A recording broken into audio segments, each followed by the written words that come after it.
take it away.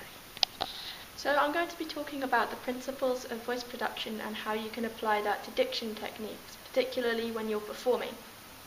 When you're at rest and when you're breathing normally, you have this breathing pattern called clavicular breathing, which is where you breathe in the top part of your lungs, and this doesn't really help with projection when you're a performer.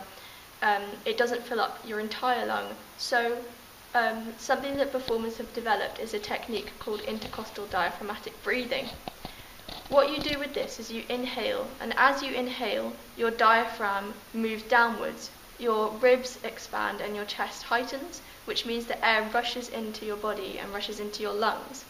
Now, the more you do this, the more your lungs will fill up, meaning that you'll have a deeper breath in, and then when you exhale, the air passes through your voice box and your vocal cords, which can then create a sound depending on what you're actually doing with your vocal cords.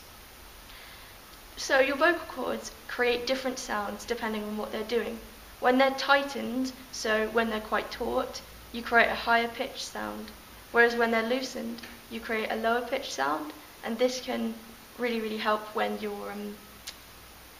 you're performing, and if you have any damage to your vocal cords, it can very much affect the kind of sound that you're producing and the sound you're able to produce. What helps with sound also is some things called the articulators. Now, these are essential to voice production. Your articulators are your lips, your teeth, your tongue, and your soft palate. They create different sounds. So, for instance, plosive p sounds are with the lips, t sounds are with the tongue near the roof of the mouth, and k sounds exercise the soft palate. So, when you do exercises such as pa, ta, ka, they travel around the mouth to exercise all of the articulators. This can really help you in voice production because articulators make sure that all the sounds that you're producing are clear. So, along with the projection that you're creating from your intercostal diaphragmatic breathing and from the usage of your diaphragm, you can, particularly in a theatre, make sure that your voice is heard. So, when you're actually performing, you need to make sure that you're both clear, but also you have volume right to the back of the theatre. Something that can also help with projection, which is naturally in the body, are things called the resonators. So these are really any hollow things within your body, such as bones. So like your jawbone, your skull, your chest, particularly your clavicles, which are the bones near your throat. They really help with amplifying the voice so that it can be heard. Okay, Ellie, lots of good information in there. You know, when you practice intercostal diaphragmatic breathing, yes, and you then extend that exercise. So, yes. So the extension of the intercostal diaphragmatic breathing is an exercise called separates. This is where you breathe in separately for 4. So, for instance, and this really expands the chest even more.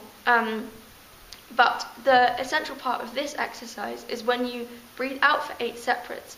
Afterwards, you do an exercise called abdominal press, which is where you breathe out and make sure all of the air has been breathed out and exhaled from your lungs.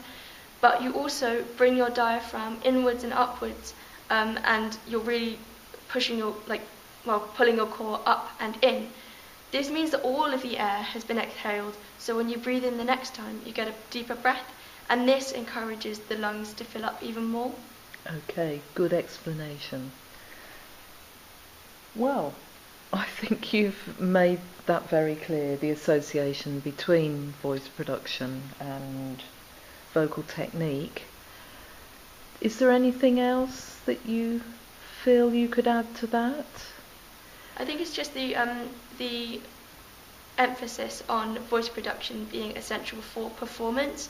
So if you have these voice production techniques, you should be able to apply diction exercises to what you're doing. For instance, if you're a singer, you'll apply this to singing because you need to apply diction to pieces that you learn in order for them to be understood by an audience and also for them to be clear. In the same way, you'll do this with a monologue, you'll do this when you're in even a bigger or smaller theatre, and you'll be able to adjust your voice and how you're expressing yourself to fit the venue that you're performing in. Thank you. And I suppose, actually, conversely, if you were doing some very close-up work to camera, you're still going to need to apply diction techniques, but you'll do you need to do it think? in a different way. Yeah, so Yeah.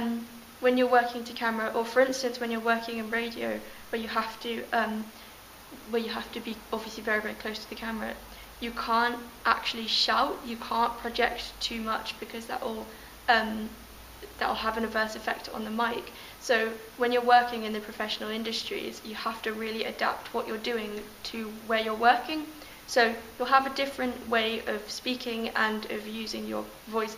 When you're in a theatre, for instance, you'll project your voice more, whereas when you're working in radio or working in a smaller venue, you won't have such high projection. And it's all about working through the diaphragm. If you've got a strong diaphragm, which will be strengthened through the intercostal diaphragmatic breathing and separates and abdominal press, you're more likely to be able to use that diaphragm and apply it. Okay, thank you very much.